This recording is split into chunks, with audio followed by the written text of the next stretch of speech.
got one. Oh. Got it. All right, well, we haven't met since the June meeting. Right. And normally, June, Betty and Becky's Creek, good fishing, Betty and Becky's Creek. This year, squat, nothing. I was there several times, hardly saw anything. But late June, early July, I was talking to Dwayne over at Captain's Quarters, and he says, yeah, July now, Becky's Creek, it's turning on. I said, it is in July? He says, yeah. The odd thing was, I'd go first thing in the morning, I'm one of the guys at the crack of dawn, I'm out there, I'd be up and down Becky's Creek 2-3 times, a couple hours there, nothing. Run down to Strawberry, that's supposed to be pretty good, saw a school of fish, but the schools I saw were deep, and I wasn't getting down quite that deep. And it didn't matter how fast I cranked stuff in and turned around, by the time I got back, they were gone. I mean, I might have been 100 yards, if that, not even 100 yards. They were gone. Anyway, July 19th, early in the morning, Becky's Creek, nothing, jeez. But early in the morning, there's not many boats back there. I'm thinking, well, if this is supposed to be hot, where's all the boats? Run down to Strawberry, check it out, went down around Carter's Island, check it out, nothing there. I said, dang, it's early, it's like 10 o'clock, I'm going back to Becky's Creek. I get back to Becky's Creek, there must be a dozen boats fishing the mouth of Betty and Becky's and between the island and the shore. So it's later in the morning that they were there. Saw a couple of schools, smaller fish, down deep. But I'm trolling there and just get past the island going towards Becky's, and big hit, reeled it in, got sore arms, 28-incher, real nice. I said, man, I need one more. I don't want to take one fish back to clean. Come around the first point going into Becky's Creek. There's a little cove right there, right on that point. I thought I snagged a tree. Usually when there's a fish, you see this stuff. This one, the rod bent over and just, I go, there's nothing there. What the heck did I snag? Picked it up and yeah, it was a big one. And got him in, had him hooked in the back by the dorsal fin. Well, that explained why he was fighting so hard. But I said, oh my, I gotta be careful, I'm gonna tear that hook out of him, oh my, I gently brought him in, got him in the net. Had the darndest time getting the hook out. He was not coming off. It must have been like right under the right place. He was not cutting off. Put him on the board 32 inches. I says, I'm done, goodbye. So it was later, and I've noticed several times, it was always later in the morning. After 9 o'clock, all the boats start showing up.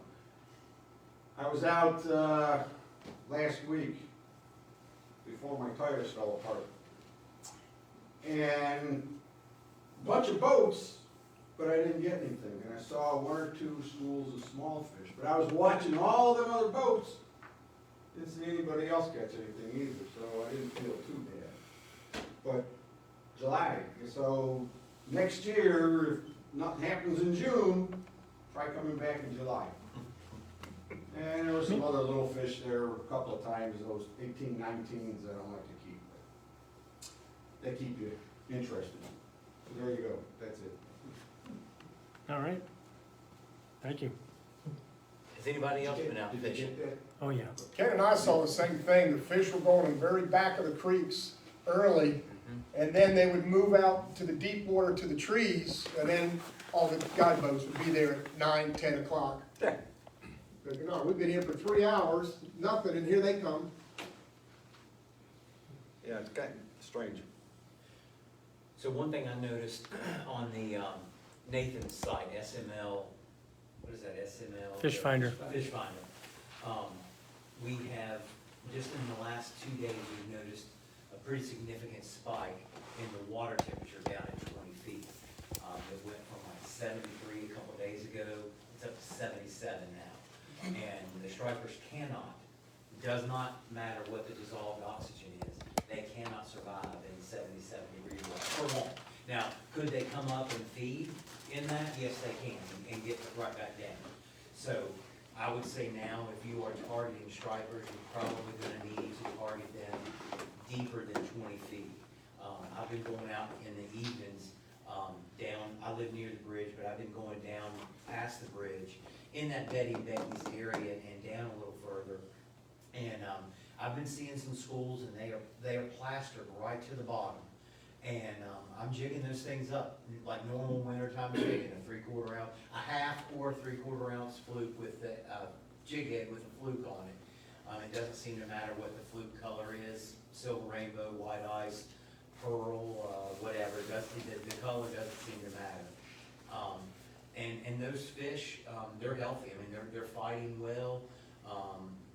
The bigger fish aren't gonna release. I caught one that was like 34, 35 inches, and by the time I got him up, his gills had already started to flare some, so he wasn't going to release. But I do think for the rest of the summer, you're probably gonna need to target below, deeper than 20 feet, just because of that water temperature.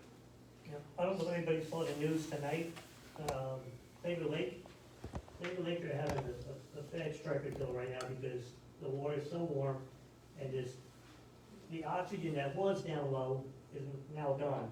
And these fish just can't take it anymore. If you haven't read the article in the, what magazine is it? The Laker. The Laker. If you haven't read the article, I had the help of a high school biology teacher, and I wrote an article about the 3 layers of the water, and in the spring the water turns over and there's ample oxygen throughout the water column. But through organic and fish use, organic die-off and fish use, that bottom layer goes void of oxygen very fast. Now that's the coldest water, right, in the summertime. Doesn't matter if it's the coldest, if there's no oxygen down there, the fish can't live down there. And then you've got that middle layer that's the thermocline, and it rapidly changes, and sometimes you can see that on your graph. So that's what's going on at Claytor Lake right now, is that they've gotten that squeeze where their stripers are, they're trying to find oxygenated water, but the oxygenated water is just too warm for them. We don't typically have that problem because the stratification at our lake, especially down the lake, because of the pulling of the water and the pump back of water, that water mixes throughout the summer, so we don't have that problem as much as Claytor Lake has. Claytor doesn't have any water, there's no dam or anything? There is a dam, but it's a pass-through dam, it's not a regeneration dam. And it's not, all they do is just pull water to make. There's not another lake behind that lake to, So what's Leesville, it's called It's a pump back. a holding, yeah, and Yeah. Claytor's a very small lake, yes. So you don't get as much mixing. Is the only mixing occurring because of the water releases and pump backs, or is there any natural mixing? Well, the boat traffic helps mix it, the wind helps mix it, when we have, windy days, and like, let's say I live right here at the bridge, so, there's a stretch there from like, Bulldog, which is like 33 or whatever, R33, there's a long straightaway, so there are times, if you get a northerly or a northwest wind through the day, it'll push all that water down to R31, well, it hits that cliff, and it comes back, and then the cooler water, so there will be some mixing like that, but most of the mixing will go on down the lake just because of the volume. I mean, I'm sure you guys have seen it this summer. There are some days that in the morning, the water level will be at 794, and then in the afternoon, it's like 792, and they poured 1.5 feet of water out of this lake. I mean, that's significant volume of water. Is there something you can measure oxygen content with that's There is. reasonable? There's a dissolved oxygen meter. Dan has one. Do you You have have one? No. But they're They're fairly. expensive. They're fairly Really? expensive, yeah. Okay. So, Another interesting thing, we got an email back from Dan. I was gonna say, I think it was a 29-inch striper. I cut it open and it was filled, the insides were covered with like a black BB, like real flying birdshot. It was just stuck to the innards all over it. It was like a gel though. mhm. So I sent a picture of it to Dan. In the meantime, I dropped the head off at the bridge. I have to assume it's the same fish, but I got the result back just the other day from Dan, Gary's not here, I guess Gary was working with him. Yeah, This 29-inch fish was 17.9 years old. wow. And he assured And I me, called him back, I said, are you sure this is not a mistake? He goes, I'm positive, it's weird, it's one of the oldest fish that I've ever looked at. And it was So just for reference, a 17, almost 18-year-old fish should be well above 40 inches, easily. oh, I got robbed. Yeah. And it probably was, if you remember, the head on that fish was probably really big, wasn't it? They were good size. Yeah. So that's, and that's one thing I forgot to tell you all about. Myself, Gary Harrison, and Dan, we processed 115 fish heads. Mackie contributed, Lord, I don't know, 40 or 50, you think? And so. what Here's a Mackie picture, does- Chad. Yep, there it is. So what Dan does, Dan takes a hacksaw and, right, all we want is the fish's head. And so, he basically scalps the fish. He cuts out a little wedge on the top of the fish's head. And then there's a cavity in there it's no wider than that. And in that cavity, there are two little bones, they're called the otolith, O-T-O-L-I-T-H. There it is, right there. Otolith bones. He takes those back to his lab, puts them under the microscope, counts the rings, and then Just like a tree. there's a specific growth chart that these fish should be on, and that one wasn't even close. That one was not even close. And that's something that is concerning to the biologist because something's wrong with that. I'm sure that's not a one-off fish, honestly. There's something wrong with that fish. Did he not have enough to eat? Were the copiopods part of that? I know that when those fish have the copiopods in their mouth and in their gills, they have to work harder to breathe. Well, it's kind of like us running, right? You can tell I don't run, but if you run, you're going to expend more energy and you're not going to grow. And so that's why we do the fish head program. That's one of the three-pronged approach that Dan uses to not monitor, to manage this lake. It's a great information, if you're not saving the heads and taking them and getting them frozen, they'll send you an email back when you put your email in there, and it's pretty neat to. I actually got my letter today for 3 fish I submitted in May. They were all 5 years old and probably all real close to 5 years old, 26 inches. Great. See, I mean, Chad, what was you yours, wanna- 29 what? 29 inches, 17.9 years old. And yours was 26 inches, Yeah. 5 years old. 3 of them. Right at 5. You want to talk about where the refrigerators are? Yeah, let's talk about that. Hold on, Don had a question. Dan had sent a report out last year, and he had 27-inch fish that were 6 years old and 12 and 13 years old, the same length. So there's certain year classes of fish weren't growing for some reason. Right. And when you communicate with Dan, so Ken took me fishing, and that fish that we had, that 31 inch, Yeah. 13 and a half. So I asked him some questions, and he gets excited. Yes, he does. Holy smokes, he sent me back an email, oh, baby. Because I started talking about diffused oxygen and bringing, because down in Florida, we would drop the fish down with a pressure, Right. device. And he's like, they want to do a study, but the funding got cut. Right. So I'm going back to him and said, well, let me know how I can help you, but he gets really excited, he started giving me all the charts and the growth thing, I was like, this guy's a fanatic, I like this. Well, that was one of the things when Dan and Gary and I were straight working, when we were in that processing mode, things went really well. The minute that Gary and I started talking about things that we wanted to do, maybe the club wanted to do, Dan started, Shivering. Yes, and there were times so what he would do is he would take the otolith bone out and he would give the otolith bones to me, give the piece of paper, Mackie sticks, and that's one thing, a couple things I want to talk about, but he would give the piece of paper to Gary. Well, Dan got so excited a couple times that he forgot to take the paper out of the fish's mouth and just chucked the fish in the water. So there were a couple that, we had more fish that didn't get processed, but that shows you his He's passion. excited, big passion. So right now, we have 2 club-sponsored freezers. One is at Indian Point Marina, and one is at Dwayne's at Captain's Quarters. Mackey manages a freezer over, you live in Gills Creek, don't you?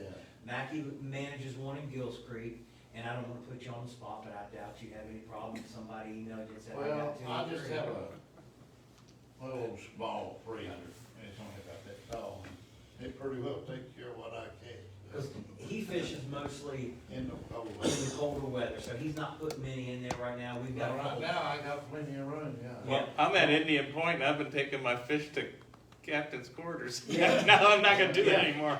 So the one thing, and I'll do this in written form as well.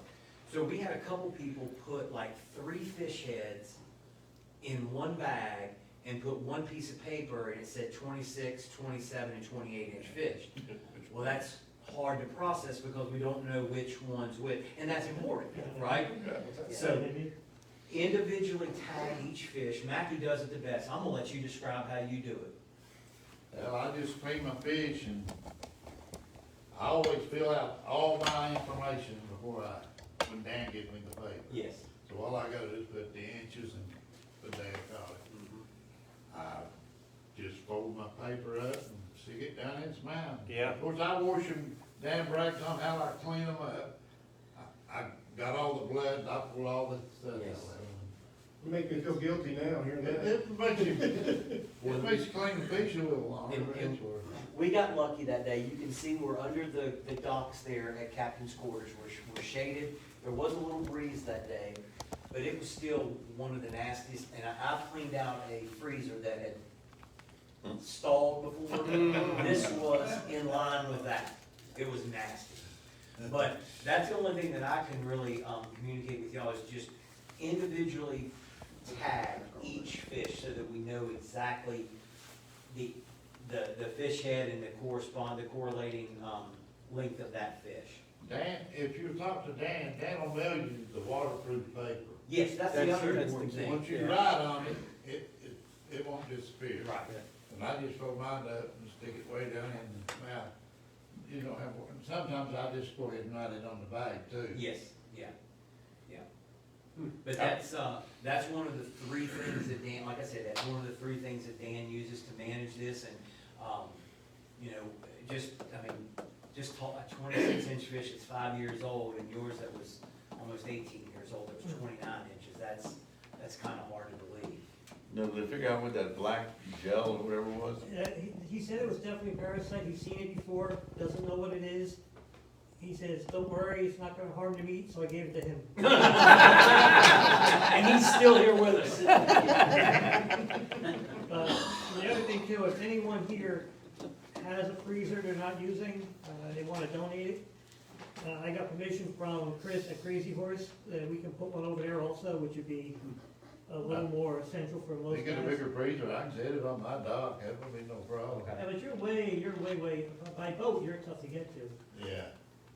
It's even worse by land. Yeah, that's what I heard. But I'm sure we could also get one at Magnum, I think John would have Yeah. allowed one at Magnum. Yeah.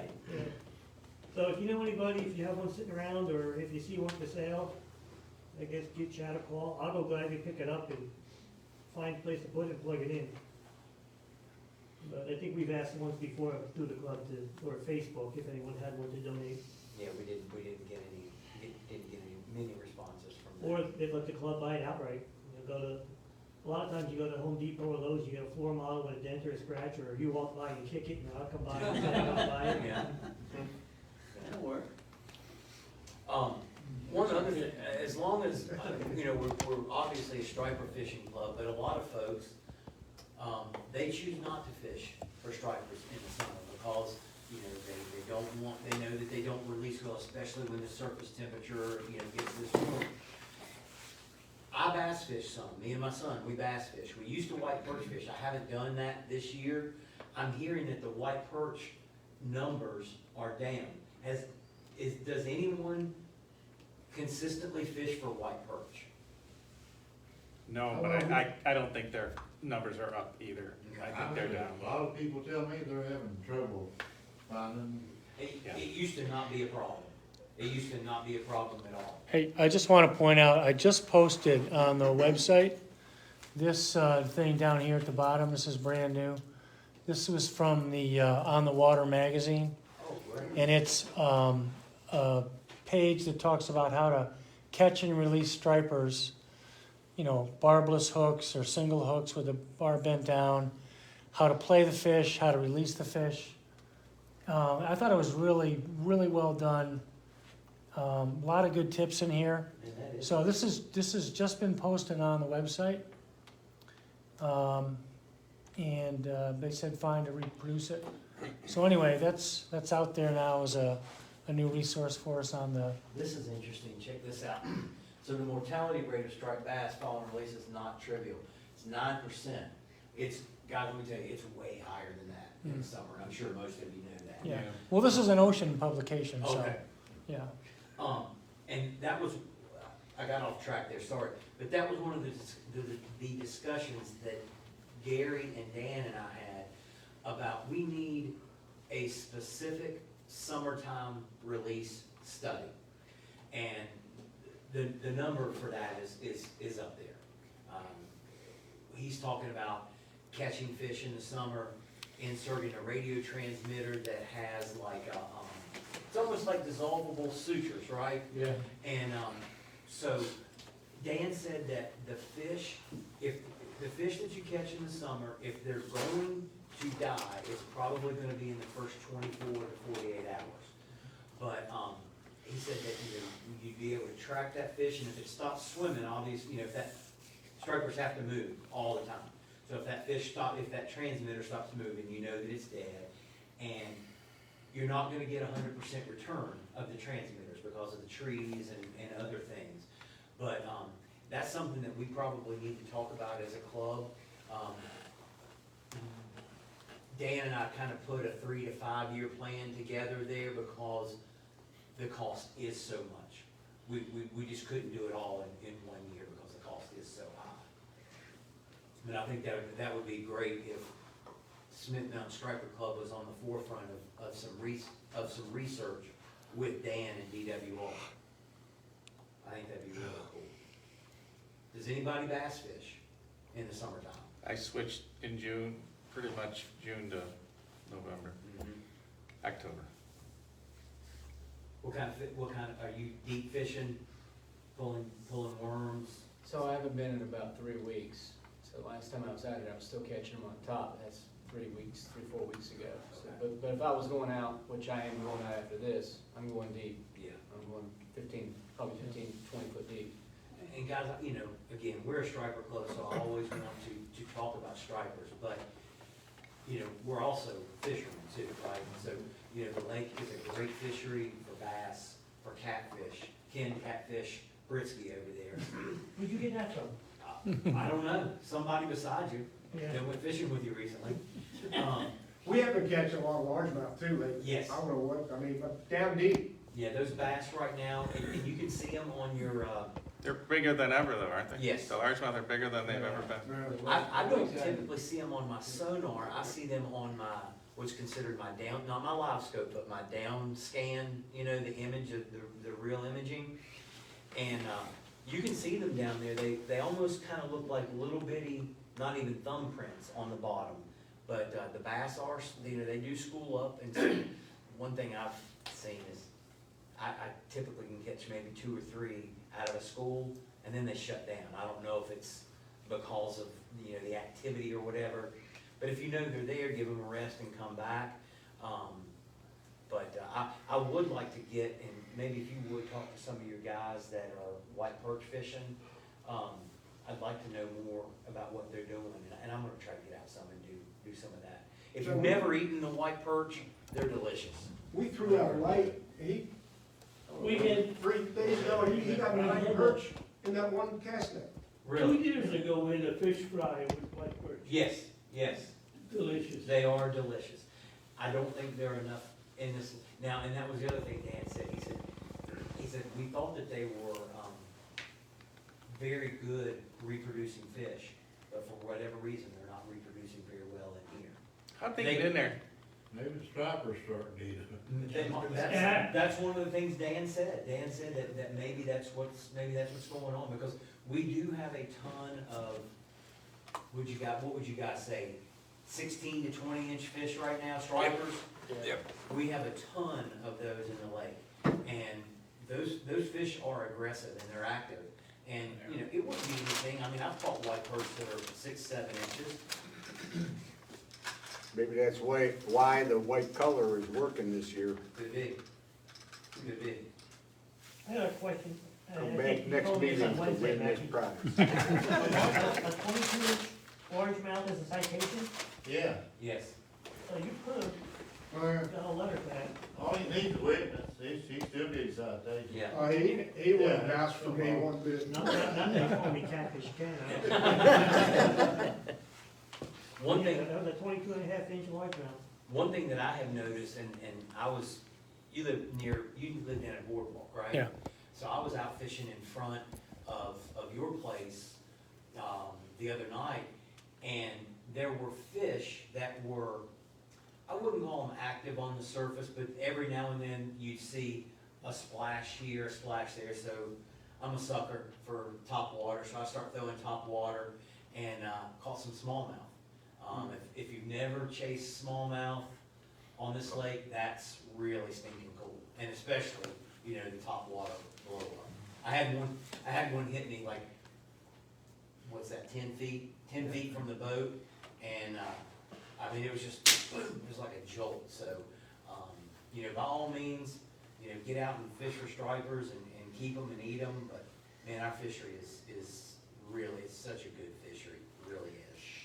I know, but the word is getting out. So how many years of good stocking, going back like last spring, the year before, how many years were good years of stocking?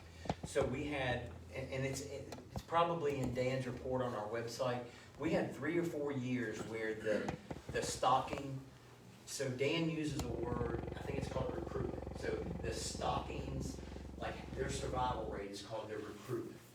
There were 3 or 4 years, I wanna say it was like 2016, 17, 18, and maybe 19. Those 3 years of class fish did not move, they just didn't get into the system as well. Don't know why. They changed, I think in 18 or 19 they started, so they used to stock, they used to bring the trucks up to like 8 or 10 different locations on the shoreline. They would temperate the water and then just shoot these fish in. Well, they're right there by the shoreline. Bluegill, bass, crappie, all, you know, these little fingerlings are this long. How long? They're like 1.5 inches. And so about 3 or 4 years ago, and I believe Mike Gafford talked about this when he was here in February. They started doing some pelagic stocking, and that gets the fish out off the banks and gives them, you know, a little bit better survival rate. And maybe that's why we're seeing so many of these. So a 16-inch fish would be a 2-year-old fish. 18 to 20, we're starting to talk like 3 years. So maybe that's not coincidence, maybe that's why we're seeing some of these, and you know, that's gonna be great for us in 3 to 5 years. But we have a void in our fishery right now of those, let's just call them 4 to 6 year old fish, approximately. Now, how big do you think a fingerling would be now? That was put in, what, May? They grow fast. Because we By were the catching end them in the cast net. This If you big. caught him in a, Dan told me, I caught him this long in my throw net off my dock. Yeah. He said they were starting this year. We're getting them 3 inches to 4 inches Yes. long. Dan said in a year and a half, they're 17 inches. Yes. Yeah. So last year, and this was one thing we didn't know about, last year in the fall, and Gafford talked about that when he was here, they had some leftover fish that they grew out in their ponds throughout the summer. And so they did a supplemental stocking in, I think it was like late September, early October, or maybe sometime in the fall. And those fish ranged anywhere from 6 to 10 inches long. So they have to be really careful because they'll cannibalize each other. You know, once they start to get, you know, if a couple fish grow to 3 or 4 inches and we still got like some 1.5, 2 inch fish, those dudes are gone. They are gone. How did the white perch get in the lake? Does anybody want to throw the conspiracy theory out there?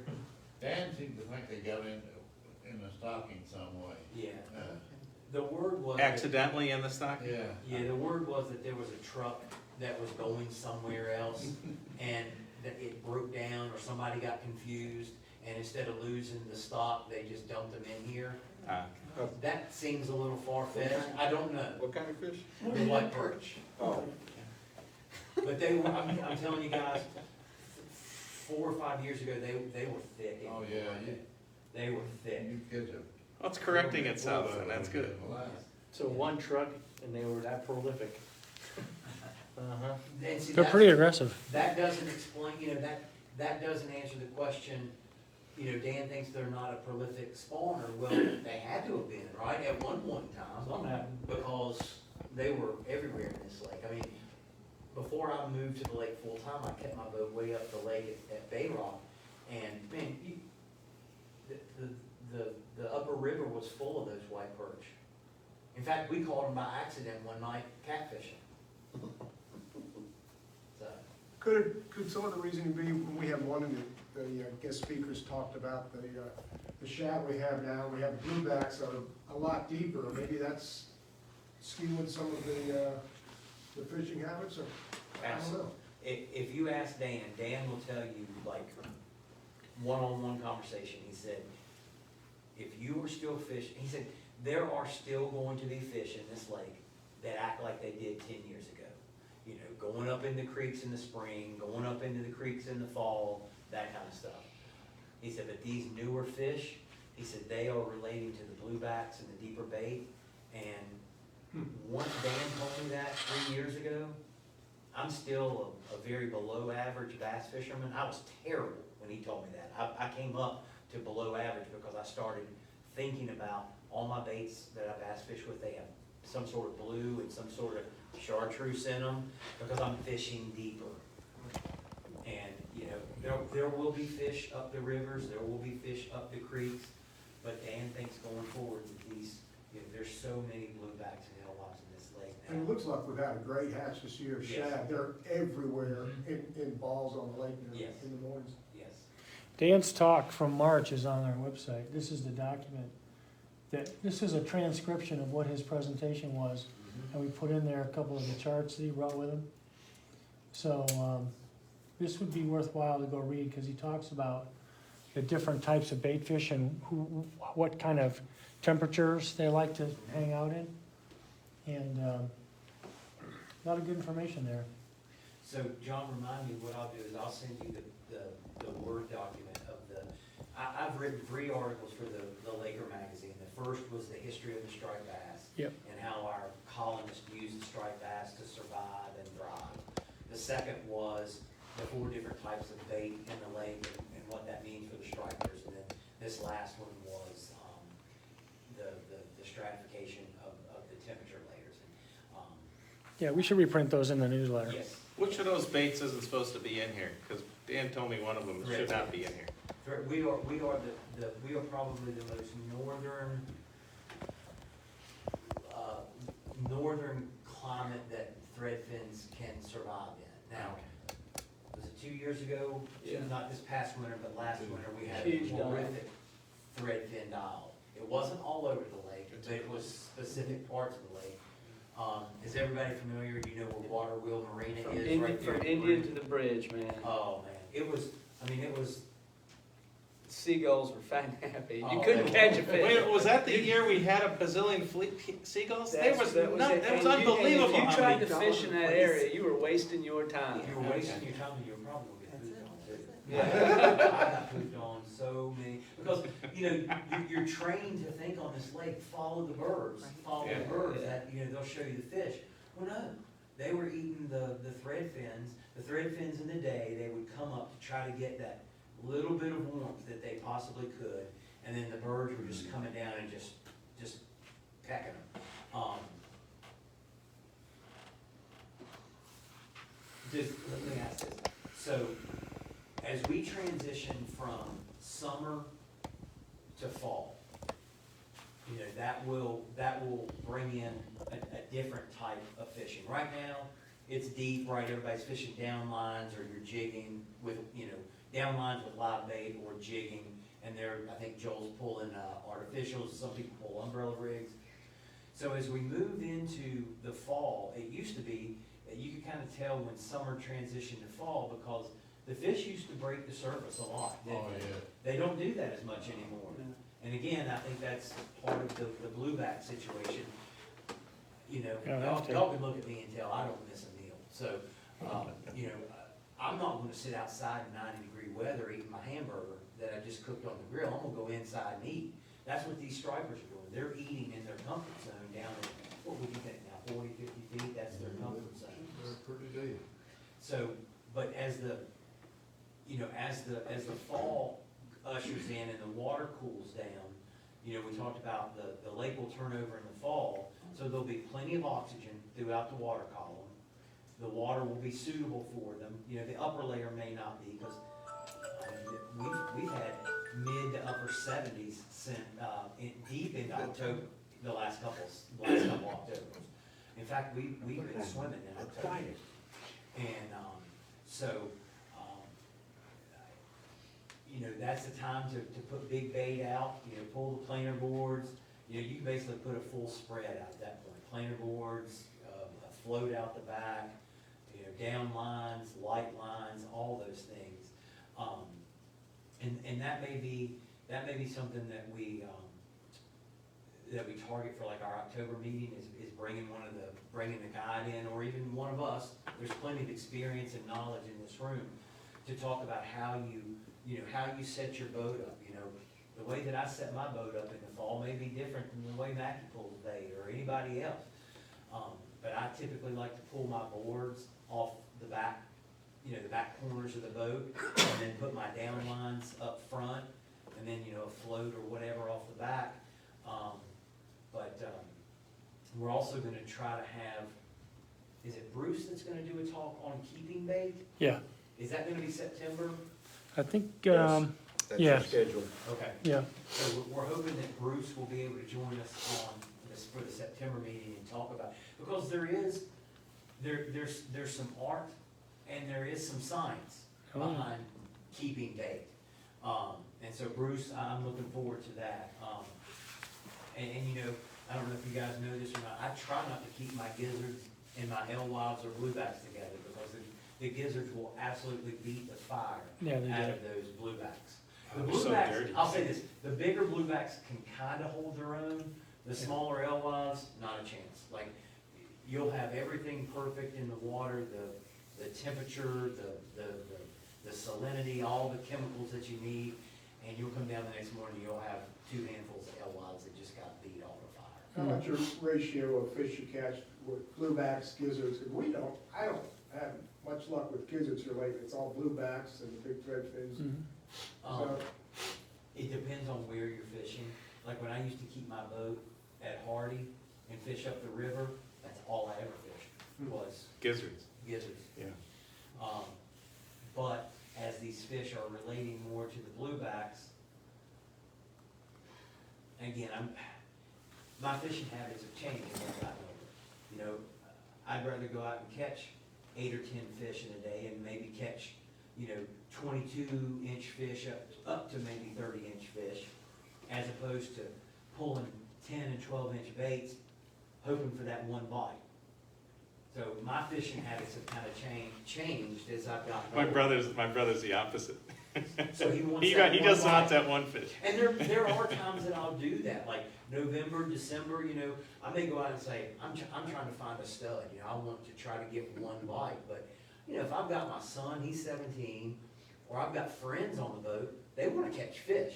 And, you know, this sounds awful, a 22-inch fish doesn't really excite me unless I catch it jigging, like that's still pretty cool. But a 22-inch fish to someone who's never been striper fishing before, they're over the moon about that, right? So you I just kind of look at my, you know, my audience who's fishing with me and you know, I guess you gotta treat everyone like kids, you know, put fish on. Just wanted to point out that your comments about where to look for the fish align very well with Weston's fishing report for this month. Oh, yeah. See, he talks in that second paragraph about 25 to 50 down in the morning and 68 or later in the day. Mhm. It's just what you were saying. Yeah, And you know, it's tough unless you are right in the middle of a channel. It's hard to fish bait at 60 and 80 feet deep. Yeah. You know, you're gonna get hung up, you're gonna, you know, those 2 ounce, let me ask you, when you're downline fishing, what weights are y'all mostly using? Are you using 2 ounces? That's what I use. Those things aren't cheap, man. You know, you get hung, you got 6 lines out, you get all 6 lined up in a tree, you're like, forget this, I'm going home and eat pancakes. I lost $10 worth of lead, no thanks. Hey, don't tell my wife. Yeah, so, you know, it is tough. It's tough to fish this lake 60 to 80 feet down. You gotta know that, you know, that you're in the channel. You gotta look at your finder. You gotta know what you're doing, or you're gonna have a frustrating day and lose a bunch of stuff. And even then, even if you're doing everything right, you still could lose it. Sometimes as the fall goes on and the water temperature comes down, I'll line my down lines up from heaviest to lightest, coming from the front of the boat to the back. 'Cause Yep. I want that heaviest one straight down, like I may go 2 ounce, 1 ounce, 3/4 ounces. Yep. And then planer boards out, this, you know, 1 or 2 out each side. You don't want that 3/4 up front coming and mixing up with the, you know, the heavier ones out back, so. Does everybody know how to fish planer boards? That's one other thing I wanna talk about. Well, what's the deepest you'd ever run off a planer board? Well, I typically don't put weight on my planer boards, but I know a lot of guys do. Like this time of year, it wouldn't be anything like those bluebacks that y'all are fishing. Put a 1 ounce weight on them, strip off 20 or 25 feet of line, you might get hung up, but you're gonna catch fish that way. Well, last couple of days, we've been catching them like that with 1 ounce on planer boards deep, so. Mm-hmm. Yeah, and I spoke to Clint the other night, and Clint said absolutely, he never puts any weight on his planer boards. He'll do all his downlines right off the boat. Right. Are y'all finding that you're getting hung up some with the planer boards? No, Okay. not, cause he's a little further than I am. He'll sometimes go out to 30 feet. I always try to stay 20 to 25 feet. That's why you're catching so many catfish and Oh, bass. God. But the other thing that you have to think of is on those planer boards, you've got a tension release. It's not a bracket. Clip, Close yeah. clip. So sometimes I think you could probably overdo your tension clip by putting too much weight on it. I've tried, at one time I tried to pull, this was probably 12, 15 years ago. Tyler Early, Mike Ward, if you're watching, remind me, it was a long time ago. Bait was really tough. So I got some of those, Storm swim shads. I mean, they're big. I think they're like 8 inches long, and they were too heavy. Like they would pop off. So those tension, I don't know, somebody may They're the know, might be able offshore. to adjust that tension The clip. offshore clips are the heavy-duty ones. Okay. Yeah, you they can make buy heavy duty stronger ones. I used to run all braided line and pulling artificials, and I used to switch all the clips to the heavy duties. Yeah. And you didn't have any trouble with them popping off. So would you just? It'll hold a braided line? Yeah, the whole Nice. braided line. Okay. So would you double up your line, or would you just? Nope, just single through it, put Okay. it 3/4 of the way back, Okay, on the pad, but, okay. and pull artificials with a big motor, and then they'd stay in. Oh, wow. So- Okay. Cool. Now, how do you fish planer boards? Cause I've not done that. So what happens is it's almost like an ice skate, right? So what it does is with a little bit of tension, that thing comes out away from, the boat, and you can pull it right up against the bank. And, you can, depending on the hook size you wanna run, you could put a 10-inch gizzard on there, or you could put a 4-inch alewife on there, just depending on, what you wanna do. But you gotta have, like I would say for a planer board rod, you need a good 7 to 7.5, medium heavy that's got some good backbone. You want the tip to give a little bit, because you want that fish to be able to get that bait, especially the bigger ones. You want that fish to be able to get that bait in its mouth and it not pull it from it. The down rods, I use those real flimsy striper sticks. I mean, those things, if you have them out parallel to the water, or maybe just a little tilt up, those things, the ends, the tips of those rods will bend all the way to the water. And when I have people on the boat with me, I say, don't touch the rod until the rod tip is at or near the water, and then just touch it and wind it. But the planer boards, again, the biggest thing about planer boards is catching the bait that you want to pull on, right? I mean, you know, I don't see many people pulling small bait. It's mostly bigger bait, honestly. Yeah, drive you nuts as they'll end up dying on you by the time, the little bait, so. Yes. Yeah, they You gotta be wanna do a big. bigger bait. Yeah, you can drown those smaller baits by Yeah. pulling them, not Captain Mac, there's another guy, and he talks about like there's a certain speed, like the gizzards, man, it's almost like you can't drown those. But Half some a of the mile an smaller- hour little bait with Yeah, less. the smaller baits, like you really have to you can't cover much water with those, or they will drown. Now, we've been pulling Either that or 4-inch he's double redfins, hooked. at .9, they're probably about 15 to 20 feet deep, and I'm surprised how long they're lasting. Are you pulling those shiners? No, they're pulling threadfins, Oh, thread fins, okay, but they are holding up really, really well. that's good. And the thread fins are tolerant of warm, the thread fins and the gizzards are more warm water tolerant. The bluebacks and the alewives, they're gonna be, they're gonna need cooler water. And the other thing I found too in the spring, and it hasn't happened because I have no bait in my dock now, but in the spring when the bait was there, I'd go down 5 in the morning, throw it in net, and come back with nothing but gizzards. Yep. Yeah. Walk away for half an hour and come back. You run the gizzards out, and then the bluebacks and the alewives were coming in. But when the gizzards were there, like you said, the other ones would stay away. Okay. Do you fish bait anymore? I haven't fished in a long time.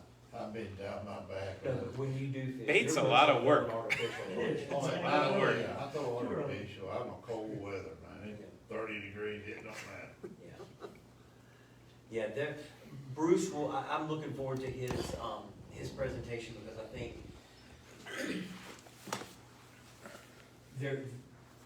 it's not any secrets, but there is, like I said, there's a mix of art and science to this, of catching and keeping bait. Like, right now, I wouldn't even attempt to keep bait in my dock. Right. The air, the water's so warm, but I do think as we move into the fall and the winter, it's much easier to keep bait. Maggie's gonna have a birthday party for the bait in his tank. I keep bait for months.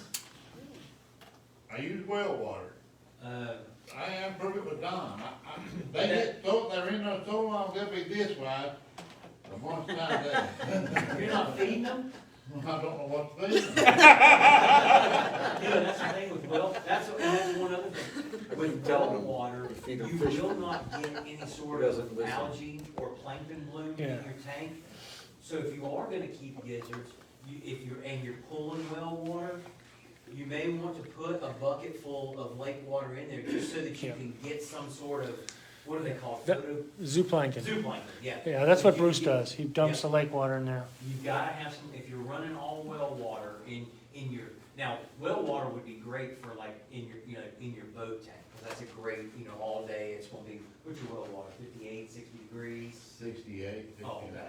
So, but if you're trying to keep keep bait on your dock, you do need to put lake water in it so that they've got Well, something. one of my problems would be if I fish. Yeah, right. I don't know, I just can't get started anymore. So I have a question. It's getting over there. I'm new to striper fishing. I mean, I did it about 20 years ago with the guides, but I finally retired, got myself a boat, and I'm trying to pick this thing up seriously. Mhm. So, I was catching shad off the dock with a light up till about late May, and then now all I see is, it seems like hundreds of little fingerlings. I don't know what they are, but there's no more shad. Is that typical? Yes. The water's too warm. Water. How deep is it? It's about 14 feet up to. Yeah, it's too warm right now. Yeah. Just too warm. Yeah, it'll cool down. They'll come back. Yeah, they will. It's really interesting, you'll live, you'll live there and you'll see the cycles year after year, you'll almost be able to say, after May the 14th, whatever, I'm not gonna have any more bait, but they'll come back by October something, whatever. It's really neat. People talk about that all the time. So when you're trolling along and you see a bait ball out there, does anybody ever stop to try to cast a net, or it's just, you just see them? Depends on how deep they are. If it's near the surface, I see people do it all the time, but if it's way deep, it's almost impossible to get. Where You gotta have a tape net. Like back out where I'm at, you can get back in that lower water, while they come back in there because it's warm, but you can see them, just watch them to flit. Watch them flip, it's usually a school level. Yeah. And just throw on that flit, that's. I got first learned how to throw a casting thing. Do we have a link? I think we should have a link on our, there should be a link on our Yeah. website about, how to I'll throw put it up. throw a cast net. Well, that's what you need to have, a class. Well, you a know, meeting. so I want to take this opportunity, that reminds me. First time I ever met Marshall, and if people don't know, Marshall was a club member for 20-plus years. He passed away Sunday or Monday? Recently. Marshall was 86. He was 86, and Marshall had a very, very unique sense of humor. And I met him last year, bought a boat that his friend had at his dock, so I sat and talked to Marshall, and Marshall loves a good story. You know, all of you that know him, he loves a good story. So we were talking about fishing and catching bait, and Marshall said, he said, you wanna know how I throw a net? I said, well, tell me how you throw a net. He says, I pick it up and I just throw it against the wall. He said, I don't mess with it. I thought, who is this guy, man? Who is this guy? But, no, Marshall's contributions to the club were many. He was, I would say, just about any time the club had any sort of food, he was involved in that, wasn't he? Years ago, the Striper Club used to be involved with the 4-H center over there. They had a kids camp that was like 3 days a week. It was like 2 or 3 months, you know, in the summer. And Marshall was involved in that. Mackie was involved. Don, were you involved in that? A little bit. Several of the guys were involved in that. But I just wanted to acknowledge that at the meeting tonight. There was a blurb in the newsletter about that, and you guys can read that here, or you can read it in the newsletter. But he was very integral in what was going on with the club, especially food-wise. Does anybody have anything else fishing-wise? Yeah, I got one that's a little off topic. We'll take my grandkids down here next week or so, catfish or noodle fishing. And on boats down at Parkway, so anybody got thoughts on where I might go? It's not all the way far north up in the lake. Ken, any catfish ideas? He said noodling. Yeah, you're braver than I am. Whoa, You'd you actually talking do about putting that. your hands in the water? No, not that kind. Oh, Chugging. He did say noodling, I He did think. say Noodle fishing.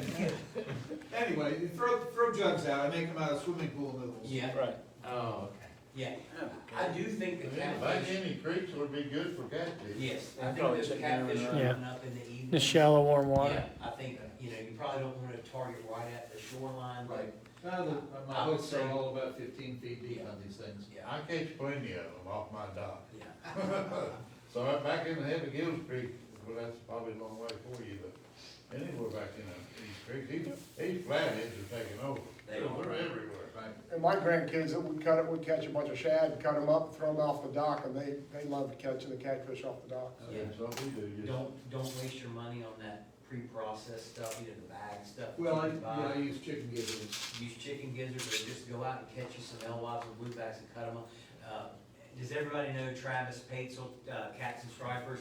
He swears that the channel cats, their favorite bait is a fresh cut blueback or alewife. And a piece, you know, no longer than your thumb, on a circle hook.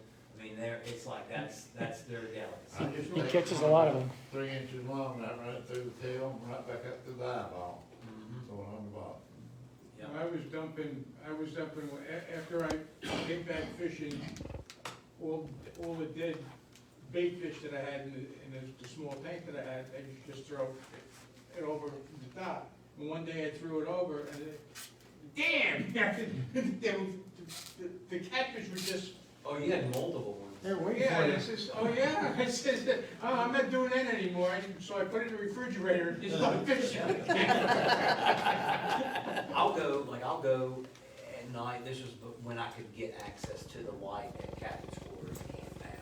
But, I would go one night with just my net and a bucket, and I would go catch, 200 or so, bring them home, put them in those little, I I guess they're like the little pint, food saver bags and, you know, suck all the air out of them and freeze them.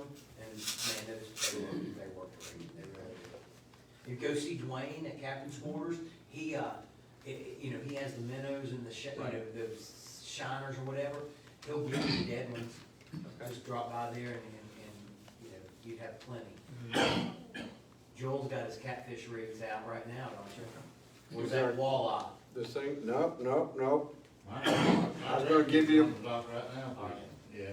You think I'm a red hot artificial guy, and I am. But I have done fake fishing.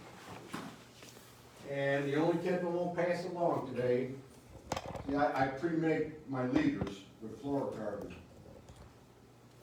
Couple of beads and a little, what color? Oh, chartreuse, of course, on your bait. And I got a dozen leaders in there, I got big hooks, little hooks, all depending on what size bait you're using. But when I was bait fishing, and then I'd have 2 or 4 rods out, the one with the chartreuse blade would catch 3 out of 4 fish. Is that a red hook too? No, I'm a beads are kind of reddish, I don't know if that adds anything. I got rigs with red hooks, I don't think the red hooks made any difference. red hook. It's like a single hook. Maybe it's the worm, chatters. but It could be. It's like a We single do hook. that in the worm, bay. but- We put. But bait yeah, on it's that. similar to a walleye rig, Right. but, might wanna think about that and give that a try. That's one thing I'm gonna ask y'all.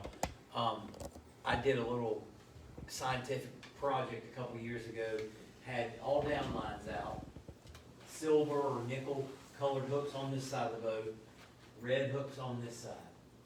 Red hooks, call them all. We used to have that tackle shop over there by Kroger. I remember going in there and a guy he sold me on the red hooks for bass fishing. Yeah. He was so adamant about it. Yeah. I bought a bunch of them, that's all I've been using for a long time, so I wouldn't know any better whether they Right. work or not.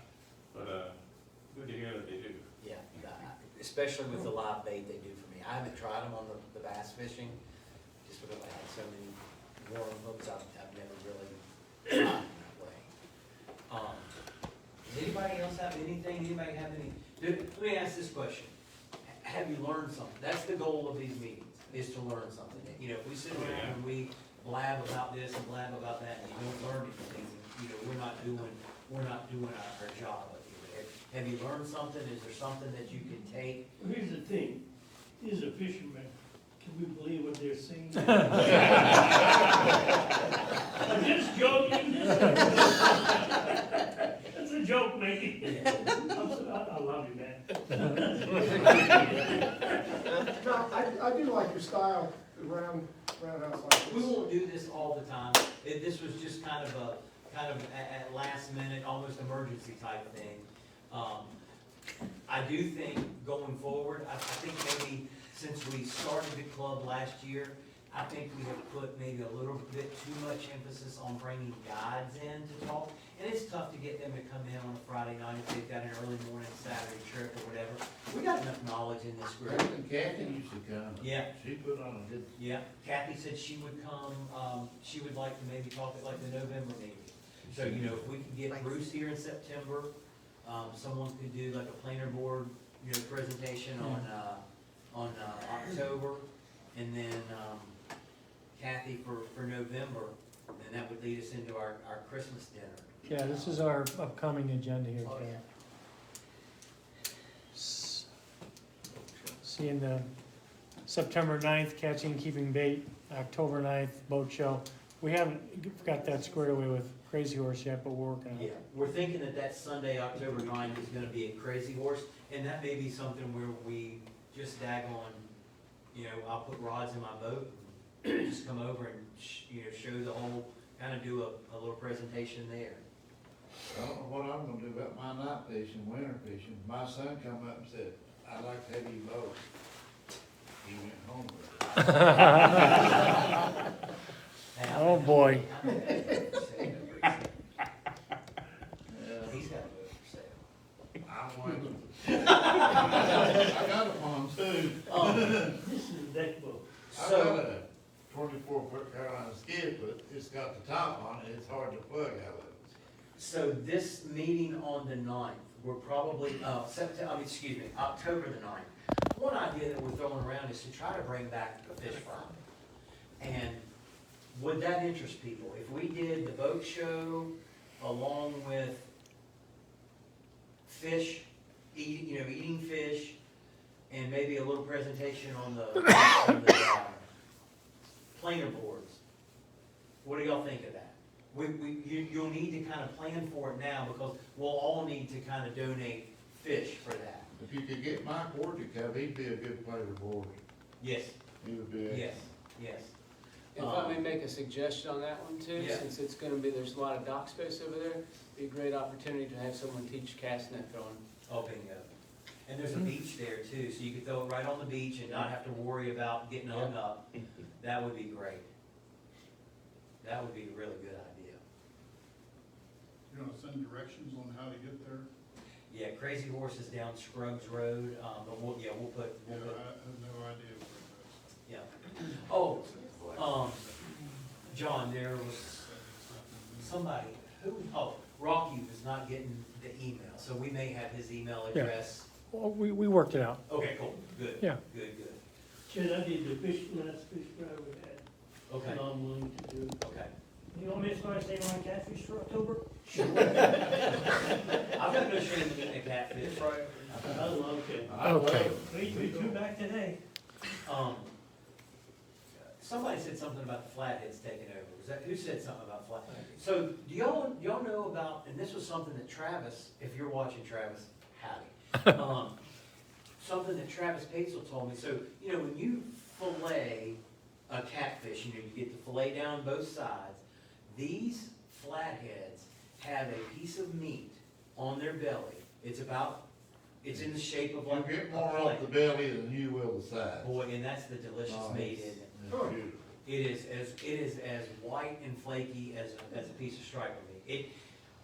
Catfish to me, I'm not calling it soggy, but it's not flaky like striper is. But buddy, that belly meat sure is. Well, it's got that long string, that when you cut it apart, it's kind of like a long string pulls out of it. What the heck is that? In the belly? Oh, in the side meat? Bloodline? He's talking channel cats. Yeah, I tell you what, let's bring some Dark flatheads, wood. cause the channel cats are scat, let's get some flatheads in here. Can you catch some flatheads? They're the Or do you ones need I some keep. training on that? The only ones I keep, and it's all by mistake. It's the last thing in the world I want. Well, you catch, you go out night fishing, throwing plugs, you catch flathead. Yes, you do. And they hit and fight as harder than a striper. My son, last night we fished, he got 120 pounds. Well, I thought he had a good striper, but Yeah. Mackie, are you keeping, for catching the mud cats, the big ugly mud cat? That's a flat. That's a flathead. Oh, so I don't really keep those, I keep the down channel. home, we call them mudcats. Yeah, they're the ones I won't eat, I'll eat the channel cat. No, you need to start eating those But flatheads. you smaller flathead better than channel cat. A 6 or 8 pound flathead, you They are good. won't touch another, channel cat. But just don't cut big old chunks of it. Flatheads are Just cut serious narrow predators. down Yes, where they it are. fries good. They're probably apex, just like striper are in this lake. They're the king of the catfish world as far as that goes. Does anybody else have anything? We're right at 8:30. If you want, go ahead. I have a question or risk here a little bit. Somebody said something about pulling a planer board with the large motor. Yes, Can I'm you, pulling artificials though. can you expand on that just a little bit? Because unfortunately, I don't have a trolling motor on my big boat. Okay, on my boat, I can, with the large motor idling, I'm running about 2.5 miles an hour, Yeah. 2.5 to 3. When I'm doing that, I usually put 1 or 2 umbrella rigs straight out the back, but then I'll put a board on each side with probably a 4 or 5 inch swing bait or a bucktail. And I'll usually run a 3 or 4 foot leader with a 2 ounce weight on it to keep it down. And I'll run one of those on each side. And I usually fish them by myself, so I only run 3 or 4 lines. Spring and the fall? Yeah, well, I used to do all year round. Sir, there's a charter captain named John Worley. Yes. That's all he fishes with artificials.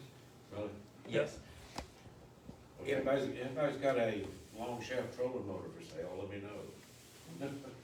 I'm the same boat, I have a twin engine, they're all gas. I got a whole bunch of shit. Oh, I'm Guys, I appreciate everybody being here. Feel free to stick around and talk as long as you want to. We have the room until whenever, but, I appreciate it. I learned a lot tonight, so I appreciate everybody coming tonight.